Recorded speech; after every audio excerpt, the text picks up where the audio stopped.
ഹൃദയം കൊണ്ടെഴുതുന്ന കവിത. ഹൃദയത്തിൻ്റെ ഭാഷ പ്രണയാർദ്രമാണ്.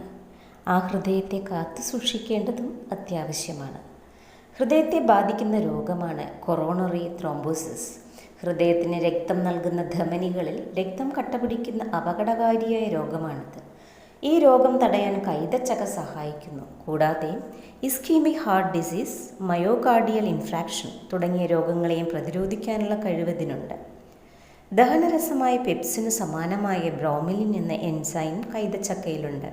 ബ്രോമിലിൻ ആഹാരത്തിലെ പ്രോട്ടീൻ ദഹിപ്പിക്കാൻ സഹായിക്കുന്നു. അതിനാൽ വിശപ്പില്ലാത്തവർക്കിത് നല്ലതാണ്. കൈതച്ചക്കയിൽ ധാരാളം നാരുഘടകമുള്ളതിനാൽ കൊളസ്ട്രോൾ പ്രശ്നങ്ങളുള്ളവർക്കും ഉത്തമം. മൂത്രാശയക്കല്ലുള്ളവർക്ക് കൈതച്ചക്ക കഴിക്കാം. വയറിലെ പ്രശ്നങ്ങൾ ഇല്ലാതാക്കാനും ഇതിന് കഴിവുണ്ട്. ആർത്തവകാലത്ത് അമിത രക്തസ്രാവമുള്ളവർ ഇത് കഴിക്കുന്നതും നല്ലതാണ്. കൈതച്ചക്കയിൽ പ്രോട്ടീൻ, കൊഴുപ്പ്, പഞ്ചസാര എന്നിവയ്ക്ക് പുറമെ vitamin A and C, citric അമ്ലം, മാലിക് അമ്ലം, thiamine, riboflavin, niacin, calcium, iron, phosphorus, potassium എന്നിവയും അടങ്ങിയിരിക്കുന്നു.